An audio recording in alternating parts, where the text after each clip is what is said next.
Good evening, ladies and gentlemen. I'd like to welcome you to the Plan Commission meeting for the City of Martinsville, Tuesday, July 28th at 7 p.m. Meeting is called to order. First up, Ms. Secretary, would you call a roll call? Richard Baston. Steve Bodie.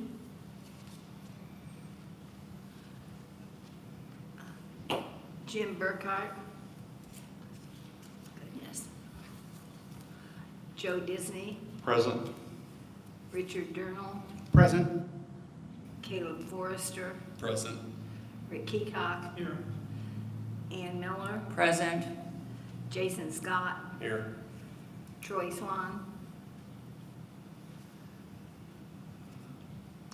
And myself, Marilyn Siderwitz. So we got 7 members present, so we have a quorum. Okay, next up is presentation of minutes dated June the 23rd of 2026. Has everybody had an opportunity to look over the minutes?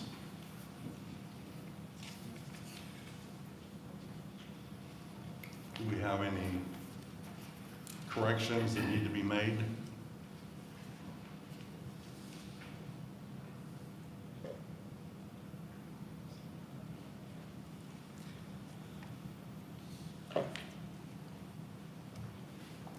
I will make a motion that we accept the minutes dated June 23rd, 26 as presented.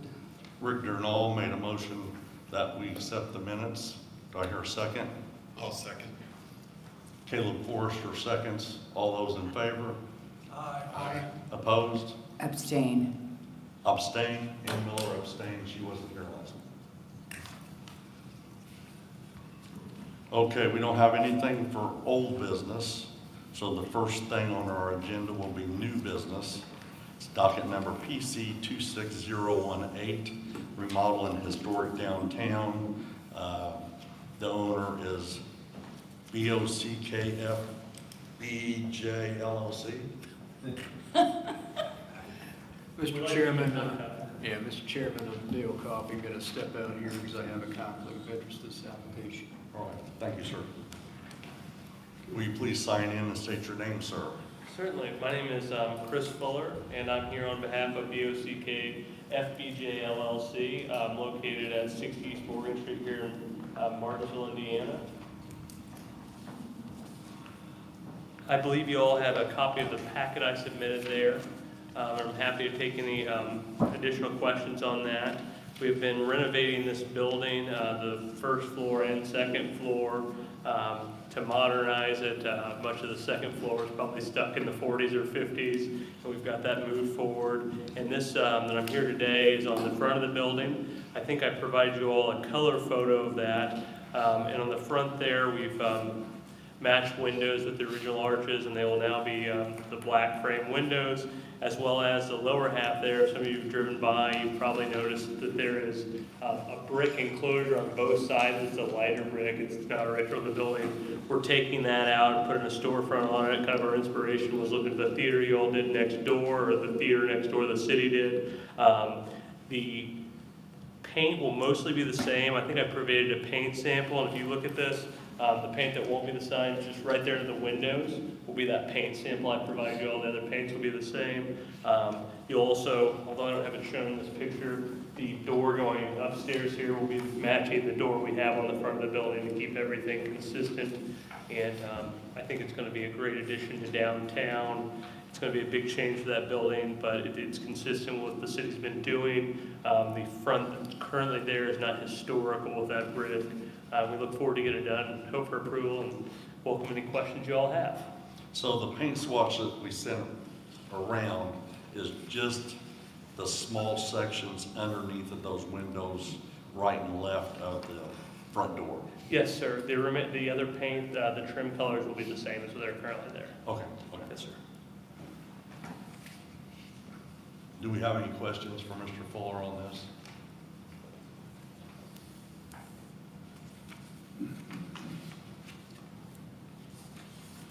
Well, I would entertain a motion. I'd like to, Go, you got a question? no, I'd like to go ahead and entertain a motion that we accept docket number PC 26018. Okay, Ann Miller has made a motion that we accept PC 26018 as presented. Do I hear a second? I'll second. Mr. Heacock, seconds. All those in favor? Aye. Opposed? Motion carries. Thank you, Mr. Fuller. Thank you all. Have a good evening. On your way out, could you find Mr. Coffee and, I'll grab him. oh, here he comes. There he is. Thank you. Okay, next up on the agenda, I'm going to do a little flip here. We're going to go to, because I have a feeling that docket number PC 26019 is going to be very involved. So I'm going to go to docket number PC 26020, which is a sign in a historic downtown district.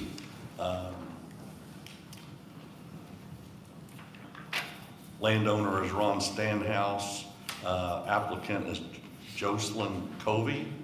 Is there anyone here on that? You're here? Okay. I didn't want you to sit through. I appreciate that. So if you could sign in, please, and Yes. state your name. My name's Jocelyn Covey, and I am here for the Cat Eye Collective.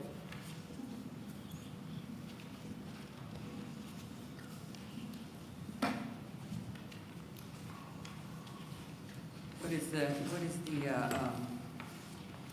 business, what is the Cat Eye Collective? So the Cat Eye Collective is a tattoo and beauty collective of booth rent professionals.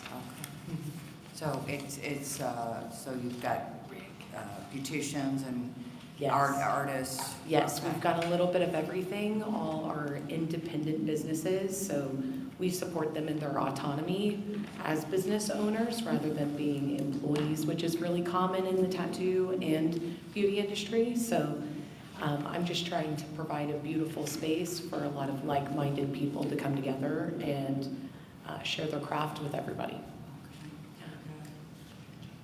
Are there going to be lashes too? Yeah, I'm really open-minded to anything. I've had a hand in a lot of different facets of the beauty and tattoo industry. So if I have a space that fits and benefits a provider, I'm open-minded to it. Very good. So on your signage, this is all going to be transparent, basically. Yes, It's just going to be the print on top of the glass, so you're going to be able to see through it. yes. Yeah, I'm trying to keep that window, all the windows exposed and for people to be able to see in. Do we have any questions on this? I was just going to ask Mr. Strader, do we have approximate dimensions on the building? That section of the building, I have an estimate, but I don't know how close I am. No, we do not. Okay. This is the new space that has just been placed in there on the Sycamore side of Ron's building there. The measurements that they may not be completely accurate, but it should be the ballpark. It's 55 feet in length, just the one-story part in the back. I don't know if it's 10-foot or 11-foot wall height, but even at 10 foot, if my math is correct, the total area of the signage is well under the 10% of the surface area, even cut in half. So if there's a second tenant there, there's still room for that same amount of signage in the future. Okay. So, Thank you, Rick. no problem. Joe, I'm going to abstain from any motion on this, just getting ahead of it. Okay. I know her through my life, so. Okay. So Jason Scott will abstain on this. Are there any other questions on this permit application on the signage? I go ahead and make a motion that we pass docket number PC 26020. Okay, Ann Miller has made a motion that we accept this. Is there a second? I'll second. Rick Gernall seconds. All those in favor? Aye. Opposed? Jason Scott abstains. Thank you. Thank you. Welcome to downtown. Yes. Glad to have you. Okay, next up will be docket number PC 26019. This is a rezone from Ag to PUD R. The address is State Road 252. The owner is Sun Energy Farms, but I believe that this presentation is from maybe 4-Star. Do we have someone to speak on this? If you would please sign in and state your name, please.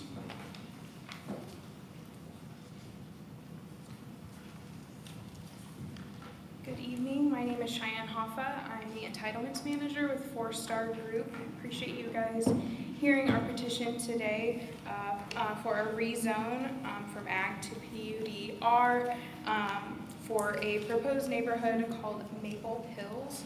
I sent along with my application a PowerPoint presentation. I have copies of it here if you guys do not have it.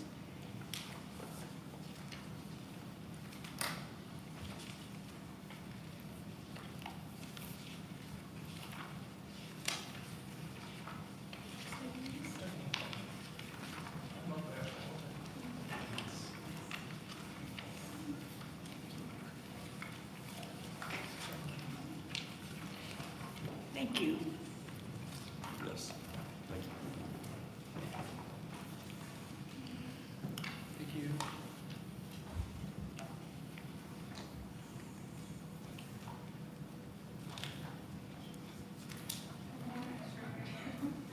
Thank you.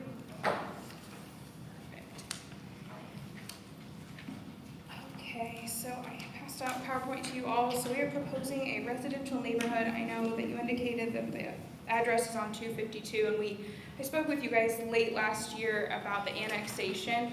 I know that was a point of contention, so we'll chat on that a little bit later, but I want to introduce 4-Star Group, which is a residential land developer. We're the largest land developer for residential lots in the United States, developing about 1 out of every 50 lots in the country. We do not build homes, and we sell to almost every publicly traded home builder in the United States. Our largest partner is D.R. Horton Homes, but as you all know, as members of this community, we also sell to Arbor Homes, who's building in our previous community, Hannah Farms, on Artesian. but we're always looking to build beautiful communities that will have lots that are available to a multitude of home builders. At this point, we don't know who the home builder will be. Later on in the presentation, there are some examples from both D.R. Horton and from Arbor, but whoever would build on these lots would have to follow the requirements of the PUD. So on the second page, you'll see the area for which this rezone is for. It includes the Sun Energy parcel and then a small portion of the Faith Church parcel to the north, which is going to give us access onto State Road 44. As we're looking for a rezone tonight, which is, entails the allowance of development for residential on this property, we're also working on our engineering plans and working with NDOT to ensure that we make the proper improvements and et cetera, but we're utilizing that same curb cut that Faith Church already has, so that helps, but I've been working with the Seymour District to determine what improvements might need to be done at that intersection in the future, or as we develop our neighborhood. The next page shows our layout, so you'll see that that initial roadway down to 252 that you guys saw when I annexed this property late last year has now been removed.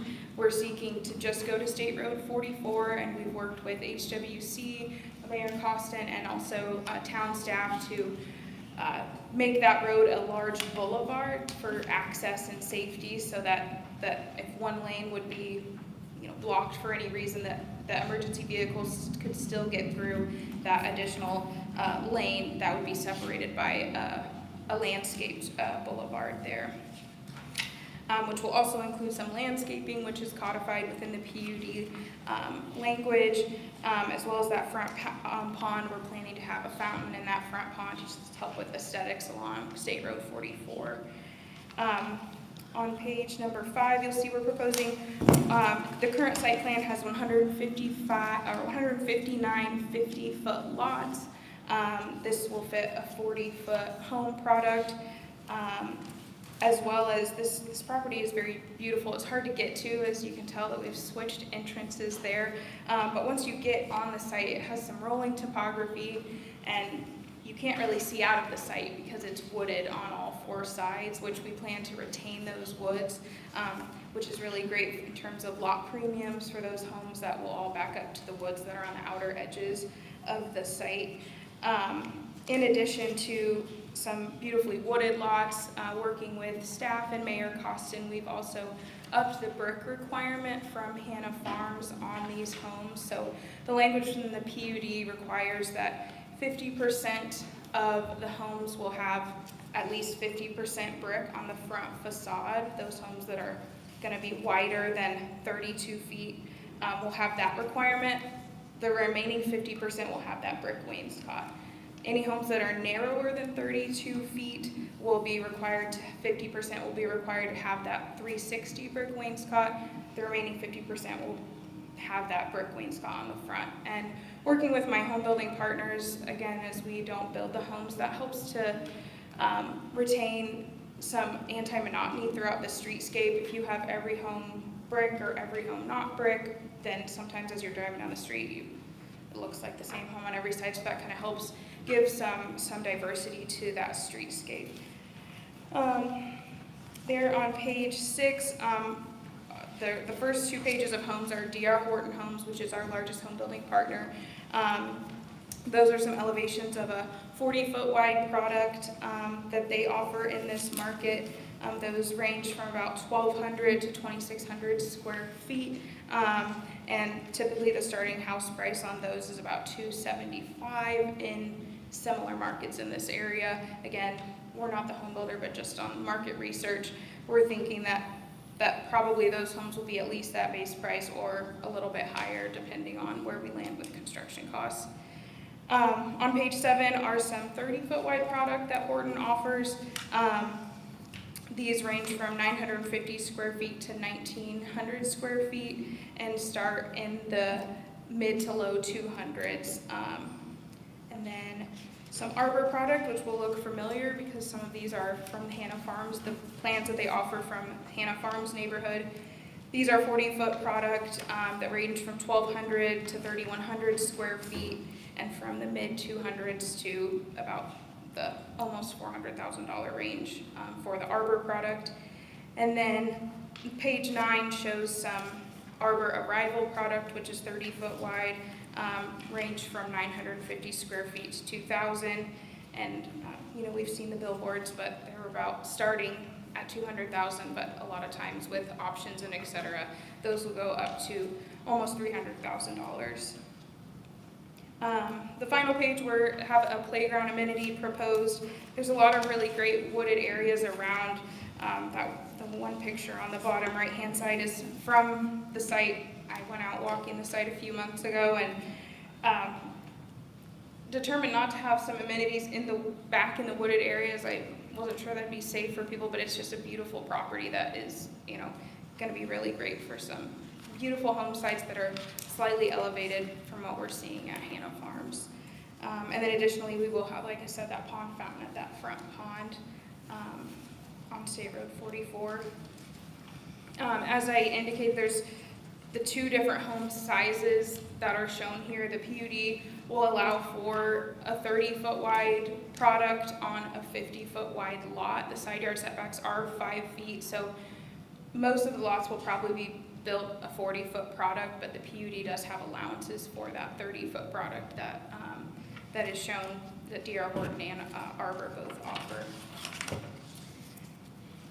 And then some additional landscaping requirements in the boulevard, but open to answer any questions that you guys may have. Councilman Coffey, are we allowed to ask about the entrances too? Is this something we can discuss? You mean how you access the property? Correct. Sure. Okay. What are going to be the access points to the development? Yes, so we'll have a boulevard entrance on State Road 44, which is in that existing Faith Church entrance right across the street from the fire department. And again, we've worked with staff. That roadway will have a fairly large right-of-way so that we can fit that boulevard through the middle so that it can retain two points of access, with the boulevard being split in case there'd be a blockage on one side of that boulevard. So there will not be any access to the property on 252? There will be no access on 252. Okay. Do you know an approximate acreage amount of how much wooded is still left there on the west side of the property that comes up to 252? On the west side of well, we plan to not, I'm sure there will be some removed. I don't know the exact acreage, but I can definitely get that percentage for you. I don't know the exact acreage, but we are trying to stay out of as many trees as possible, because with the trees comes some steep topography as well. So not only is it difficult and expensive to remove trees, and we want to have that buffering, but it's also really steep, and it just does not conducive. Well, I'm happy to see that the trees were there. Yes. And I just wondered how many acres is left there that will be wooded. It's not a concern right now. I just thought you might have that number. Yes. And like Ms. Miller asked about, so you're working with the state now on the entrance. Yep. They are aware of our change in plans, and then we are in the middle of an updated traffic study. We had one conducted when we planned to go onto 252, which now needs to be revised. But I heard some feedback from the Seymour district actually today on that entrance, and they were happy that we were utilizing the existing curb cut, but would need to see the traffic study to give some additional guidance. But we'll follow the guidance of NDOT. They're, as much as you guys are the deciding factor, if we get rezoned, they're going to be the deciding factor on what improvement we might need to make at that future, or it's a current intersection, but a newer, updated intersection. And I've seen it here somewhere, but the amount of, this may be it here, the amount of property that you're getting from Faith Church. Yes, it's about 5 acres that we're getting from Faith Church. So we will retain those trees that are on the west side of the property, and we're just kind of going to hug that tree line and move up to 44. So we won't be removing trees along the western property line of the Faith Church parcel that we're acquiring. One question. Yes, sir. So on the entrance off of 44, and maybe you can't answer this, but will there be an allowance or an opportunity to widen 44 in a place to allow for turn lanes? I would say that a minimum that the state is probably going to require us to do a turn lane into the neighborhood and then like an A-cell, D-cell lane on either side. I can't speak to if they're going to require there to be a turn lane. It is, I know, one of their concerns that it is close to the 69 interchange. Of course, it's an existing curb cut, so it's not like we're seeking a new one. But that question I cannot answer, but definitely we're working into our design right now, and so those will definitely be an item that we can discuss as we get into primary plat. And that's really nothing that we can control, because that's all up to the state. Yeah. You're at the state's mercy. We are, and they will, most likely follow what the traffic study indicates there. But sometimes, they have some additional. I know we've done NDOT intersections before, and so I've put in a big number just in case they ask us to do a big improvement. But I know in their initial analysis of 44, they were like, we really don't want to see a light here or anything like that. And so that just got the proximity to the 69 interchange. More questions? You mentioned, you brought up anti-monotony, so since I've been on the Plan Commission, this is the first PUD that I've been involved in at the very beginning. I think it would probably behoove us to include some language. My experience with the current subdivision going on has been good. I think Arbor Homes has enough product and different elevations that I think you can tell certain developers, certain builders take some pride in doing that themselves. I would feel more comfortable if we actually had something in writing in the ordinance. And typically, and I've seen some from different municipality to municipality, it's not always in language. Sometimes it is, but it's mostly kind of an exhibit within the PUD that will have like kind of it laid out, and that exactly right there is what you came prepared. So that is something that we would be definitely agreeable to adding an exhibit, as of course I haven't reviewed that in detail, but it's something like that within the PUD to I've got about 15 copies here, so I will go ahead and, if nobody has objections, I'll pass this around. No, please do.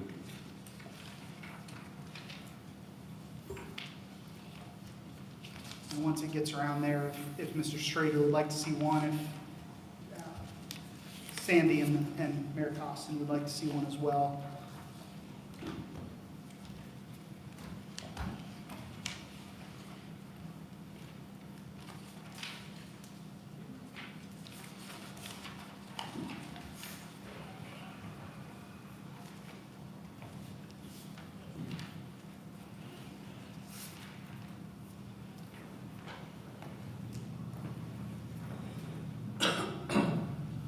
So for any of my fellow commissioners, if you're not aware, some municipalities, some counties have adopted anti-monotony standards simply to keep a builder from putting a whole street of identical houses. As I said, my experience with what Four Star has done here has been, I wouldn't anticipate a problem, but it may behoove us to just have it in there. Yeah, I would have no issue adding this as an exhibit within our PUD. And like you said, for us, we don't build the homes, but we want to make sure that because we don't build the homes, that we can provide you guys with every, every chance to make sure that whoever is in there has a product that you guys want to see and addresses some of these comments. So definitely would have no issue adding this into the current PUD. I know there'd have to be some language in the PUD that refers then to this as an exhibit, but not at all an issue there. And actually, I've spent a fair amount of time in Monrovia, which I know is a D.R. Horton Yeah. subdivision up there, and it's pretty apparent that they follow something like this Yeah. with how they lay out the elevation plans, so that they I feel like they do a pretty fair job of not creating duplicate. And they're even following a PUD that's probably from 2001 from an old CP Morgan down there. So yeah, this is fairly standard in a lot of UDOs, and when it's not, I have no issue adding this as an attachment into our PUD.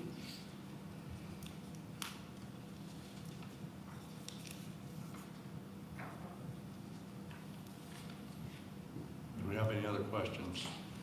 So if we accept this as presented, this would be included in it? I would say we would make that as part of the motion.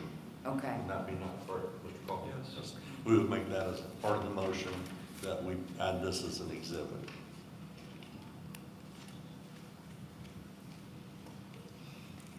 I'd like to make a motion then to approve. I would like to ask if there's anybody here that would like to speak for or against this. Please come on up, one at a time. Sign in, and then state your name.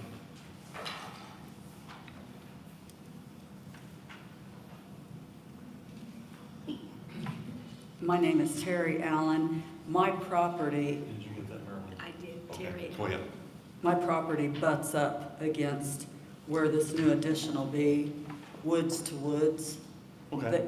They don't have very much woods, and we hunt in our woods. So if this goes through, I just want to ask if there's any way that we could have them to put a 6 or 8 foot fence with barbed wire, because I don't want kids coming over on my property where we're hunting.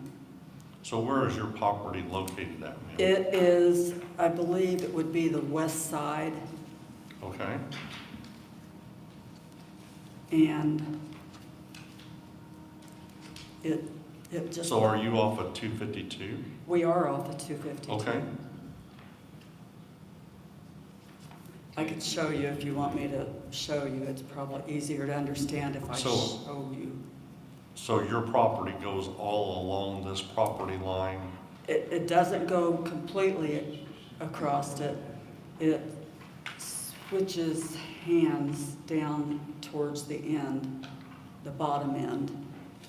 The majority of it would be ours. So you're saying up on the north part of the subdivision towards Faith Church, by where the cul-de-sac is, you have property there? Can I show you? Can I come up there and show you? Is that on Sure, this? On this? sure. And then I'll explain to the rest of the commission members. That's probably for this, so. There's some property comes up here, and goes out. So we have all of this, all of this. It doesn't look like much for this. Okay. So she is, her property butts up to where the cul-de-sac is on the, as you're looking at the subdivision, it's the left side on the north. Okay, so the subdivision is going to be within the city limits, is that correct? Yes. But your property is... We're agriculture. Your agriculture, Mhm. where you're at, okay.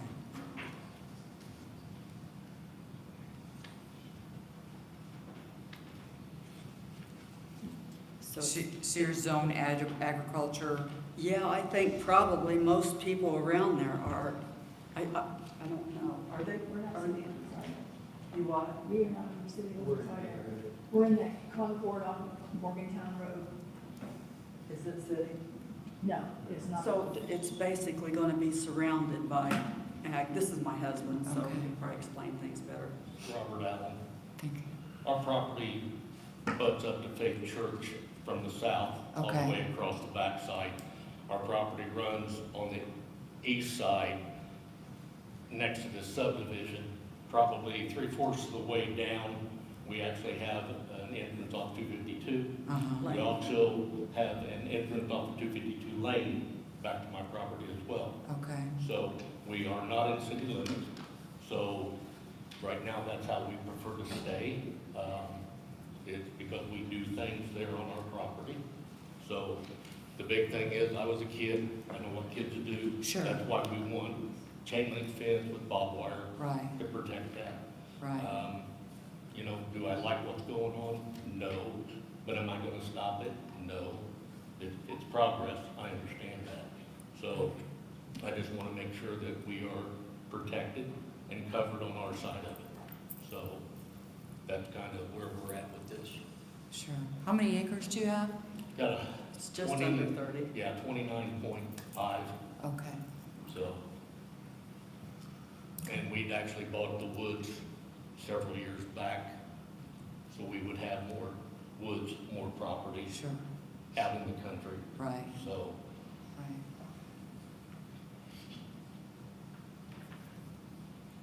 So you would like to see a taller fence on their property line?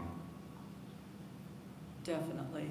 Yes. And barbed wire to keep anyone from crossing it.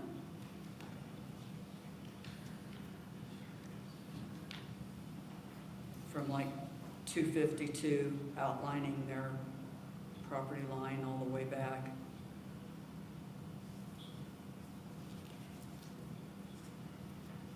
Well, you can speak for yours, Okay. Okay, but you can't speak for the other property okay, owners. that's fine.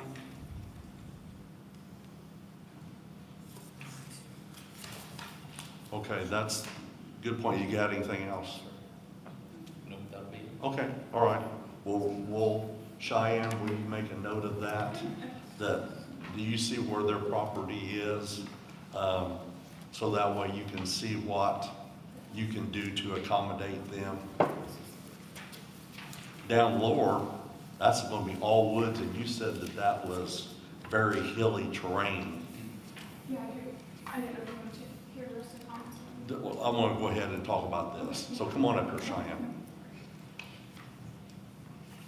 Yeah, it is, there's a lot of terrain back there. I think that I know we've walked back there, but even met with some others, neighbors, and walked some of these areas as well. And it is very, very steep terrain out here once you get into the wooded area. That's kind of why we've taken so long to get here for rezoning, trying to get equipment in to do our due diligence work, just because it's the topography. I think what we could agree to would be to put up some no trespassing signs. I don't know that a fence, I just think a fence through there feasibility wise would be really difficult to get a fence installed along that entire property line without having to take out some trees and then just the topography of that area. We could try to do something where they're, every, 50, 75 feet in the woods or even outside of the woods. I'm sure the HOA really won't want children to be in the woods at all, just liability wise. Even the woods that are on our property. Right, and what I want you to do, Cheyenne, is to take that under advisement. Okay. Because what I don't want to see is this homeowner having to have the burden of Yeah. going back there and having the expense Yes. of them having to put something up on their property to keep. Yeah. And I understand what they're saying. I've got 4 acres in town, and I've got neighbors, and it's wooded on the back, but I sometimes see kids over on my property. So Yeah. I understand what they're saying, especially with the new subdivision. So thank you for your comment. They're not that deep into the woods where the train goes down. Yeah, this is good. I'm glad you brought it up, and we'll have her look at this further and see what she can do on that whenever they start getting this laid out. But thank you. Do we have someone else that wants to speak on this? You want to come up?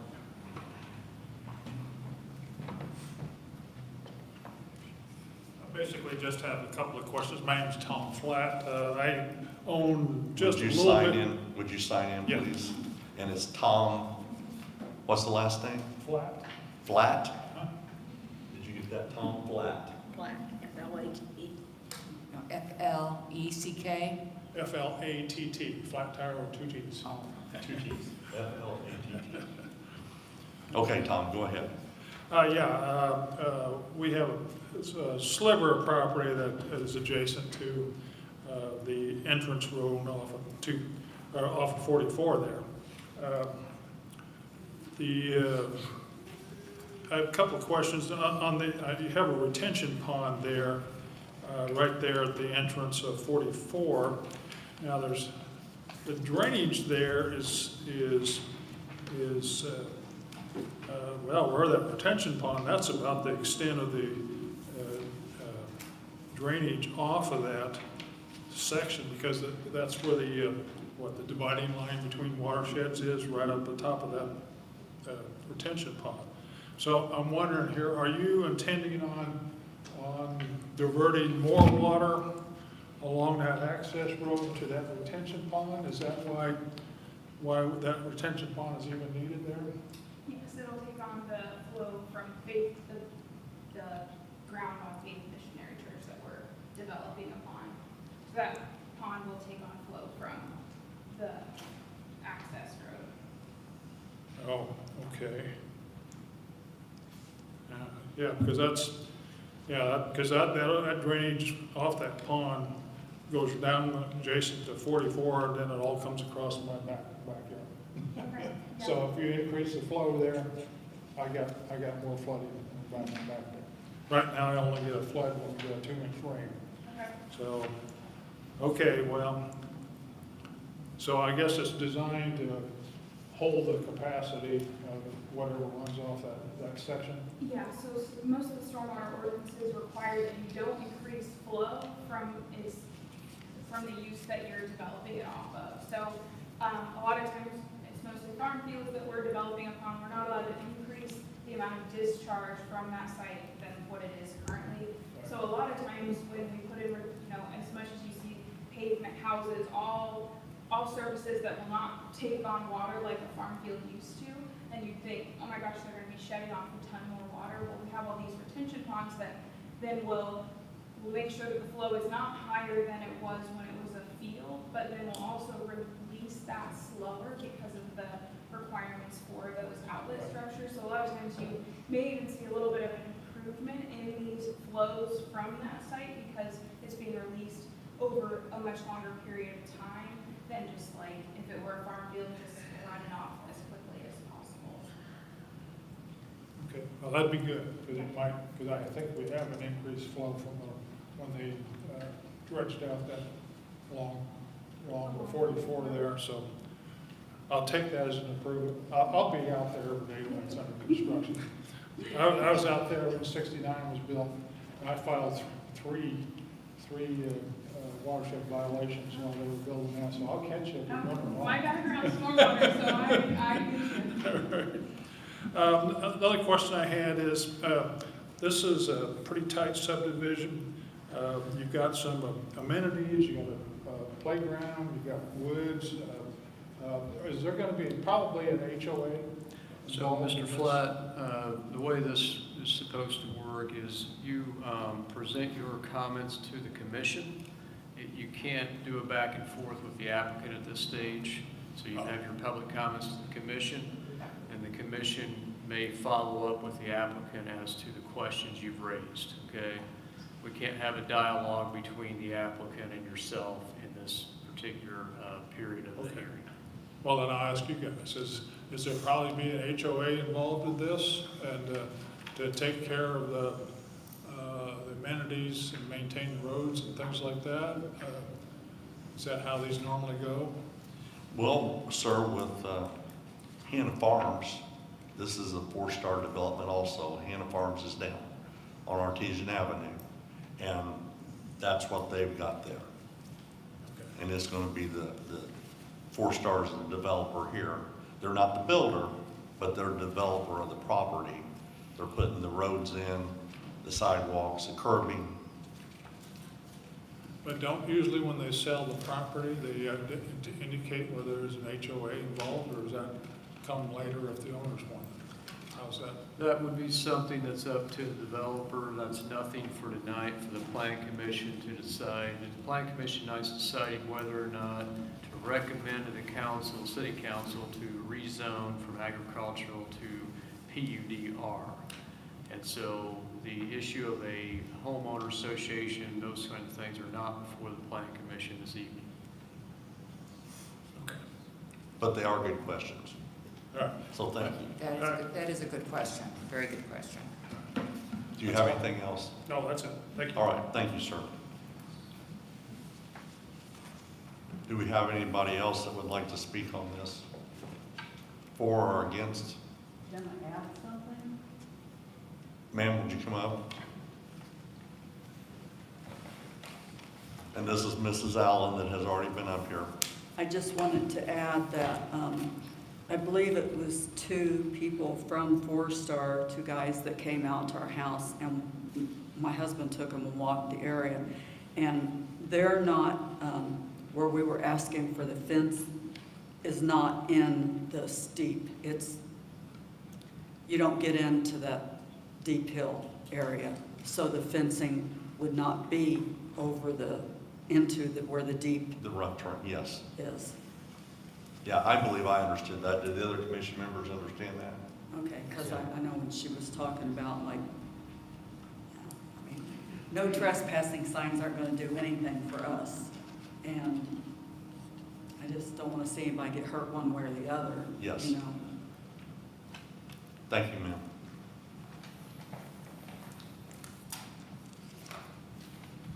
You need to state your name and Good sign evening, I'm in. Gary Oakes, and I've missed you all over the last 6 months, so it's good to see you all again. Let me give you a little history of this and how we've gotten to here. In '21, we passed a bond that gave us $1 million to take water and sewer up to the 44 interchange. We negotiated with Faith Church to come into the city at that point. With Faith Church being into the city, we were able to work with John Fuel for this property that 4-star proposes to develop. The water and sewer line runs across the Allen's property, next to the Allen's property, but actually on Faith Church's property. But it does benefit them to have water and sewer availability for any kind of commercial development that may happen at some point there. Our history, the city with 4-star and the Hannah Farms is outstanding. They've done everything that we've asked. They've done everything that we've asked regarding this property off of 44. It was most apparent that it should come off of 252. And as we continued to look at that, that situation was very dangerous. That's the hill and the curve there, very short sight lines. If you go up to 44, which they've decided to accommodate our request, at 44 you have good sight lines both directions, and you have emergency services right at your doorstep. So it works out to everyone's advantage, I believe. So our experience with Hannah Farms, they did everything that was asked out there. If you look at the landscaping along the road, it's great. The roads and sewers went in right from the start. Don't have to wait for it like we have on the other subdivisions. So the experience there, I think, guides us in what we might recommend here. And my personal recommendation is that this development proceed. These are bigger lots. This will be a higher price point.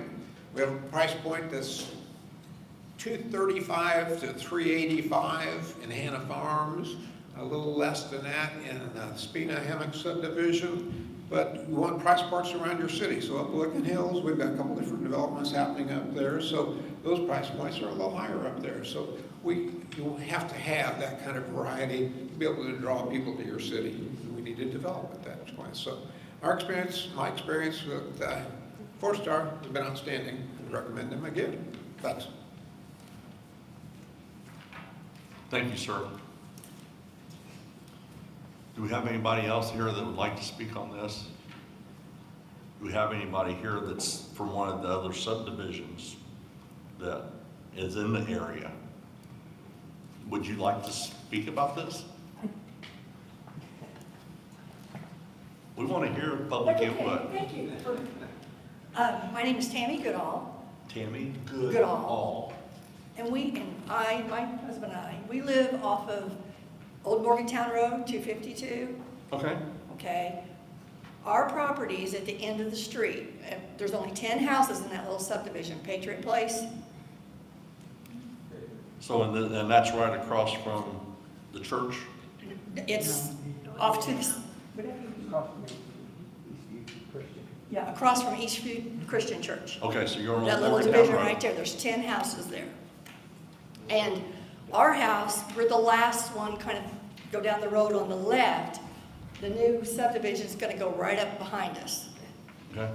We have an acre there and we've got it fenced off and we have tree lines on that whole subdivision. And you answered our question why we came. We wanted to make sure that our tree lines stayed there. And that's kind of what she said, that the tree lines would stay there.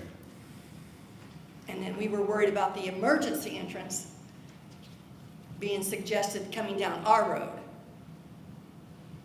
Because it's a dead end. Yeah, I don't see anything here for any back road entrance into this subdivision.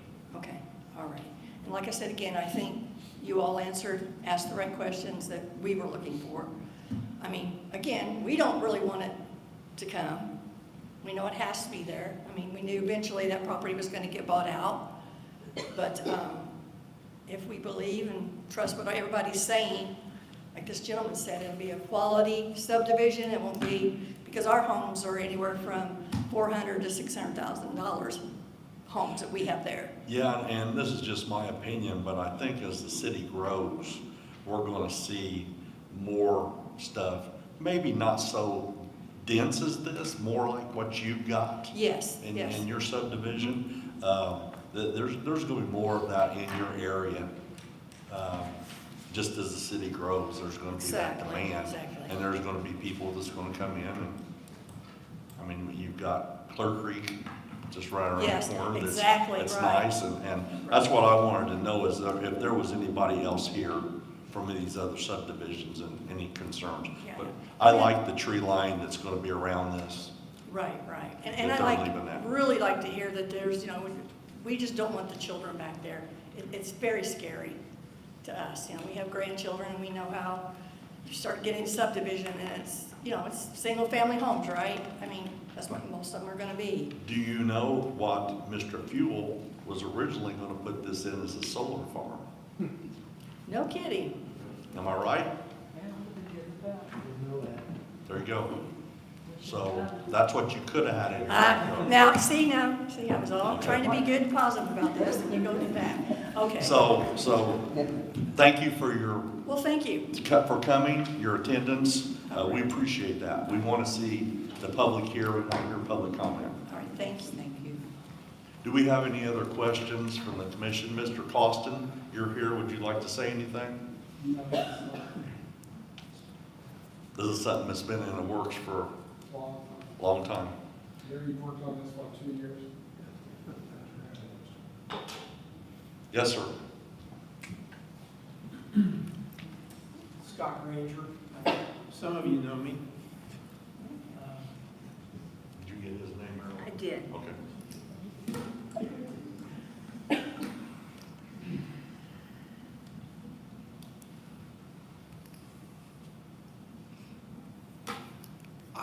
We live on Hawthorne Drive, which is, I guess would be northeast of this development. And had a couple of questions. These may be beyond the scope of your committee, but just wondered, I think I heard earlier that none of this property was previously owned by the Hess family. Is that correct? That I don't know. Okay. And then the other thing is, it seems like we're getting a lot of high density, maybe low cost or low moderate cost homes in the community. So I was glad to hear that maybe there are plans for maybe some more higher-end developments in the future. Is there a comprehensive plan for Martinsville or Morgan County? Yes, sir. Okay, and that's,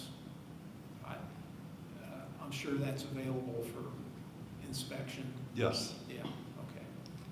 I think that's it's on the City of Martinsville website under planning. Yeah, okay, well, I didn't do my homework before I came, but this is the first time that I've been to one of these meetings, and I've been impressed with the way things went. I commend you on what you're doing here. Well, I'd like to invite you to come back more often. Okay? Okay. Thank you. Thank you, sir. I'll make a comment to follow up on Mr. Granger's. With our comprehensive plan, and I've referenced it many times, and I think my voting record for Plan Commission businesses has been very pro-housing. It's a need, and I will, kind of in the vein that we're going, the comprehensive plan, there's a key word in there, and it's diversity in housing. We've had a lot of petitions, and I would like to see some higher end stuff at some point. I think this, I can't make a determination on exactly how I feel about this particular subdivision because it's so early in the process. I mean, ideally, I would have liked to have seen larger lot sizes, larger homes. But then I'm not in real estate development. If I had the money and was in that, maybe I would make some different decisions. But this is what we're presented with, and it does fit the plan. So. Yeah, I think that's one thing that for those who are in attendance, this administration, I think that Mr. Costin, one of his campaigns was he wanted more housing. He wanted that diversity. He wanted people of all walks. We see that with the habitat builds that are coming. We see that with these subdivisions. And I'm sure that behind the scenes, Mayor Costin is talking to other developers weekly on bringing other stuff to town. So I think we got to commend this administration on following through with what he said he was going to do. So with that, I want, yes, Rick. I've got a couple other questions. Based on the turnout, I'm kind of anticipating the answer to this question, but did all the public notice mailings go out as required? Okay. Did everybody receive a public notice mailing? Yes. I did. Okay. I know I saw it in the paper, so. Did the Allens receive a public? Allen family, did you receive a notice? Yes. Okay. And then, like I said earlier, since this is the first time I've been involved with a PUD from the very outset, I don't know the city's timeline if we ever do a technical advisory committee. On a development of this size, I would honestly love to hear from the chief of police, the fire chief. I think Mr. Oakes answered my question on utilities, so I appreciate that. And probably a representative from the MSD of Martinsville School District.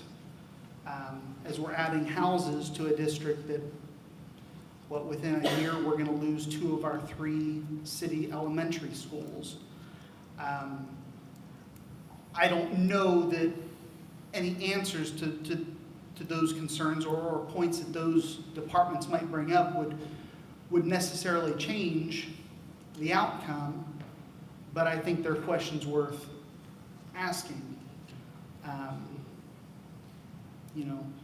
We see what happens on social media, and why didn't anybody think of this? And my hope is that the public sees that usually there's 11 of us here, and we try and give good consideration to all sides of an issue. So I don't know if the city uses a technical advisory committee at any time. Mr. Coffey? We do not, we have not got that type of an organization set up. The building department does take comments internally from fire or police if there's any issues they see. But per se, we do not have a technical review committee that is part of the process.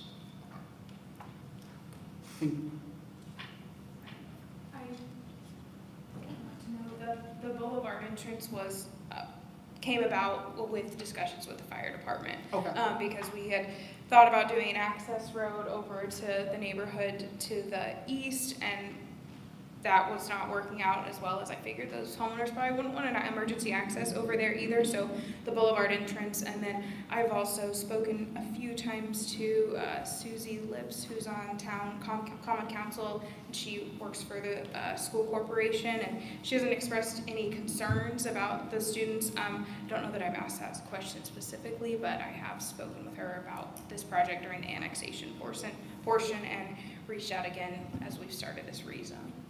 Thank you. Mm-hmm. I think in our procedures, one of the mailings goes to the Yes, school it district. does. So whether or not anybody looks at it, Mhm. I don't know that, but at least, yes, you did your due diligence on that, so Yes. thank you. But Rick, you do bring up a good point, and as we continue, as the city of Martinsville continues to grow, if that's something that we need to look into, then we'll see what we have to do to put that in place. If I may, I hope with Rick's Mr. point, Oaks. a development of a higher end is needed. It's very difficult to do. They'll probably tell you the current price for a 50-foot lot frontage on a street exceeds $75,000. So your price point goes up really fast on a house. You might recall I did with you a couple of houses down here on Victor Drive last year. Those were $285,000. They were a little higher end than that, but it's expensive to do, and so it's not encouraged to do. The subdivision I live in off of 252 was developed in 2008, and they lost it to the bank because 2008 came along. The numbers are really tough to do. Starter homes are almost impossible to define anymore at this point. You'll see that there's a demand because you look at Hammond Farms, look how fast those houses are selling. They're selling by square footage, 3 stories, 2 stories, so it's cheap square footage. So that's what that market is right now. It's difficult to penetrate. Thank you for your insight, Mr. Oaks.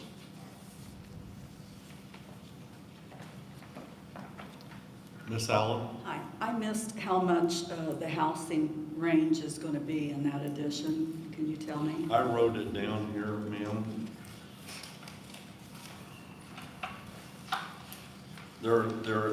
Now this is just the development. They're just developing the subdivision. And then there'll be different home builders in there. Okay. The DR Horton Homes was in the $275,000 range. Mm-hmm. And then they just went up from there. So, Okay. Cheyenne, am I not correct in that? In Yeah. the 275 range? We do a competitive market analysis, and of course, we're not a home builder, but we anticipate average base home price is gonna be around $325. But there's, Horton in the area starting at $275, and then, the smaller product would probably be starting around the $215, $225 mark, for the smaller homes there, if those were built. All right, Just thank you. 225, I'm sorry. Yeah. Thank you, Cheyenne. Thank you. Okay, and then the fire department, as far as that addition goes, it's city. So unless they have a mutual agreement ready to They go do. with Washington Township? They do. They They do? do. Yeah, it's all mutual aid. Okay. Yes. They do Yes. have an agreement there. Yeah. Okay, so I I've actually, just to comment on that, I've actually seen Martinsville dispatched to 2 different fire stations, and Washington Township fire truck be sitting down here in Martinsville, Well, I just think- on a backup. Yeah, and I mean, I They think, all work together. Yeah, it's all mutual aid. okay, So it's gonna be very well covered by fire. okay. And that's all, unless you just want to hear me say that I'm opposed to it if there's not a fence there. Thank you. Do we have anything else from the planning commission members? So a reminder, what we're looking at tonight is rezoning. We're sending a recommendation to city council for zoning change from agricultural to the PUDR, planned unit development residential. And that's what we're voting on tonight. With the addition of the monotony standard, Correct. is that right? Okay. So with that said, I would entertain a motion for or against.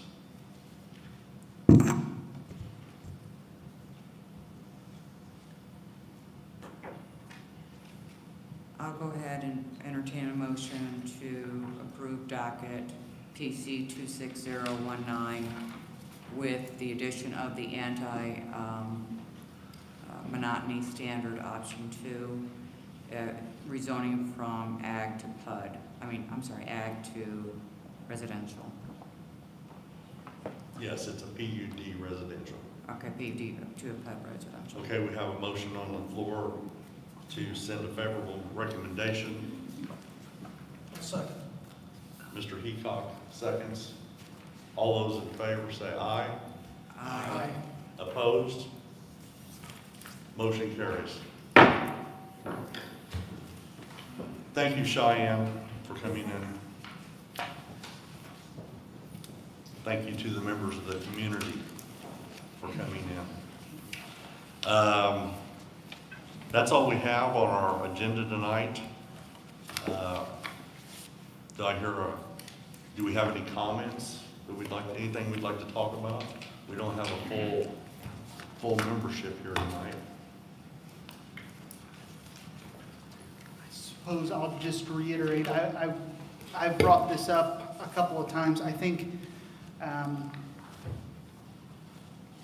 we would have a benefit of holding an executive session at some point in the future, maybe on a month that we don't have any items on the docket, which I keep waiting for, but we seem to do this monthly now, so I'll just throw that out there, that next time we have an empty docket, I would still like to meet to maybe discuss some areas of the comprehensive plan and other business.